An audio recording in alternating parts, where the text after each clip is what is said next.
इस समय हम ऋषिकेश कर्णप्रयाग रेलवे प्रोजेक्ट की आखिरी रेल सुरंग के अंदर हैं।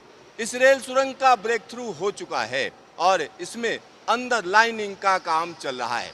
यहाँ ज्यादातर हिस्सा लाइनिंग की जा चुकी है और टनल की जो चौड़ाई है, जो हम कह सकते हैं वो हिस्सा जो कर्णप्रयाग में खुलता है, अगर हम उसकी बात करें तो यहाँ तीन तीन रेलवे लाइनों के लिए चौड़ाई रखी गई है। काफी चौड़ी टनल है। आगे जाकर इसमें सिर्फ 2 रेलवे लाइनें रह जाती हैं और उसके बाद सिंगल ब्रॉड गेज लाइन की व्यवस्था की गई है। और यहाँ पर अपने दर्शकों को मैं बता दूं, ये काफी चौड़ी टनल रखी गई है। और यहाँ इसके तुरंत बाद की अगर हम बात करेंगे, इसके तुरंत बाद कर्णप्रयाग रेलवे स्टेशन पड़ता है।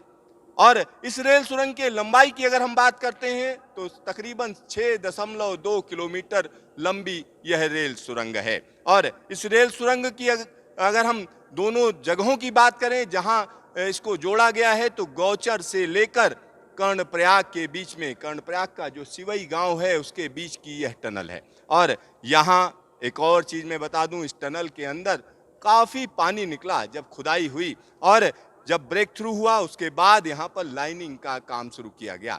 लाइनिंग का काम अंतिम चरण में है। जब यह लाइनिंग का काम पूरा कर लिया जाएगा तो कहीं ना कहीं हैंडओवर होगी उन लोगों को जो इस पर ट्रैक डालेंगे, यानी ट्रैक बेड बिछाने वाले लोगों को यह टनल सौंप दी जाएगी और उसके बाद आगे का काम शुरू किया जाएगा।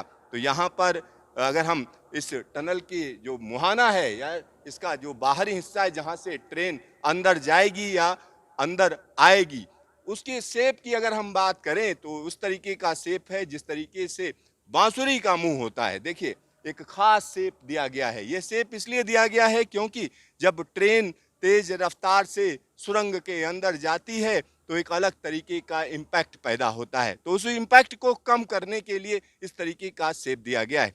यहाँ से जैसे ही ट्रेन बाहर आएगी तुरंत ही हम कह सकते हैं कि सिवई नाला पड़ता है। और सिवई नाला एक पहाड़ी नाला है, इसमें पानी घटता बढ़ता रहता है। लेकिन यहाँ पर जो फ्लो है, या हम कह सकते हैं कि जो अब तक का फ्लो देखा गया है उसके आधार पर एक लंबा पुल बनाया गया है। यहाँ पर 130 मीटर लंबा पुल डिजाइन किया गया है और उस पर काम अंतिम चरण में चल रहा है। तो यहाँ पर मेन टनल है, मेन टनल के पास में स्केप टनल है, स्केप टनल के साथ साथ यहाँ पर रेलवे का पुल है। इसके अलावा यहाँ पर 3 और सुरंगें बनाई गई हैं जिसमें रेलवे यार्ड से जो ट्रेनें हैं उनको रखने की व्यवस्था की जाएगी। यहाँ पर इन सुरंगों का इस्तेमाल कहीं ना कहीं कर्णप्रयाग के जो रेलवे यार्ड हैं उसके सामान के लिए किया जाएगा। और यहाँ पर सामने की जो स्थिति आप देखिए, वो हम कह सकते हैं 3 पुल और बनने हैं। यहाँ पर 3 टनल हैं तो 3 पुल और बनेंगे। इसके अंदर रेलवे लाइन जाएगी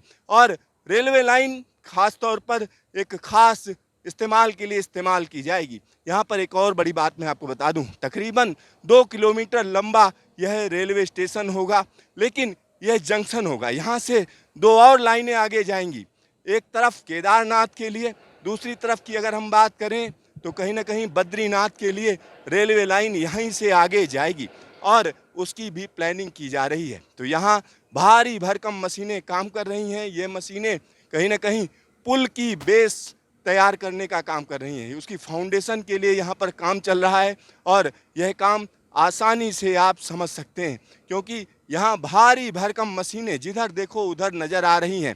और कर्णप्रयाग का यह इलाका अपने आप में खास हो जाता है क्योंकि आसपास ऊंची ऊंची पहाड़ियाँ हैं और पास में ही बर्फीली चोटियाँ भी नज़र आ रही हैं।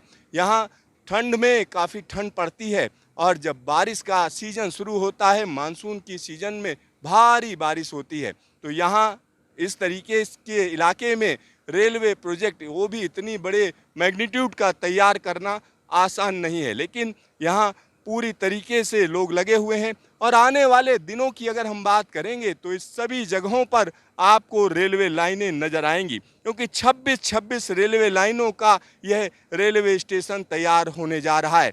एक और बड़ी बात मैं आपको बता दूं, कर्णप्रयाग रेलवे स्टेशन की जब हम बात करते हैं तो कर्णप्रयाग रेलवे स्टेशन अपने आप में अनूठा रेलवे स्टेशन बनेगा क्योंकि हिमालय की इन ऊंचाइयों में पहली दफ़ा ट्रेन आने जा रही है, वो भी उत्तराखंड के इस इलाके में, जहां से सामरिक महत्व के अलग अलग इलाके जुड़ेंगे। तो कहीं ना कहीं भारत की जो सीमा सुरक्षा है उसमें भी एक बड़ा योगदान यह रेलवे प्रोजेक्ट देगा। क्योंकि जब आप ऋषिकेश से कर्णप्रयाग के बीच में ट्रेवल करते हैं तो रास्ते में कई लैंडस्लाइड जोन है, और लैंडस्लाइड जोन से बचना आसान नहीं होता है। कई बार होता है जब लैंडस्लाइड हो गई, आप रास्ते में फंस गए। लेकिन भारतीय रेलवे के इस प्रोजेक्ट की अगर हम बात करेंगे तो इस प्रोजेक्ट में 125 किलोमीटर लंबा रेलवे प्रोजेक्ट है। 125 किलोमीटर लंबी लाइन ऋषिकेश से कर्णप्रयाग के बीच में डाली जाने की योजना है, और 125 किलोमीटर का रास्ता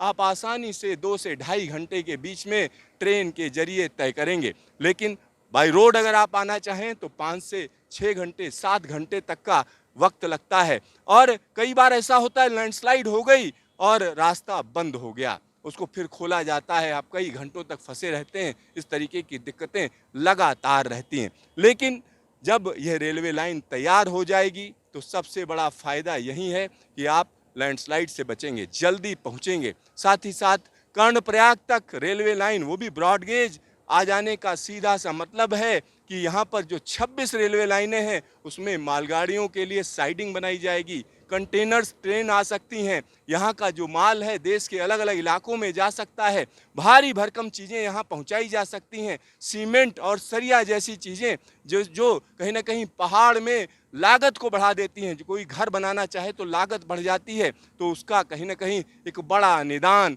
यह रेलवे लाइन देगी। इस इलाके में एक बड़ा बदलाव साफ साफ नजर आ रहा है, और इसके लिए टारगेट दे दिया गया है 2028 तक इस प्रोजेक्ट को पूरा किया जाना है। और जब यह प्रोजेक्ट पूरा हो जाएगा तो कहीं ना कहीं विकसित रेल, विकसित भारत की तरफ कदम बढ़ा देगी। Siddharth, news station, Karnaprayag.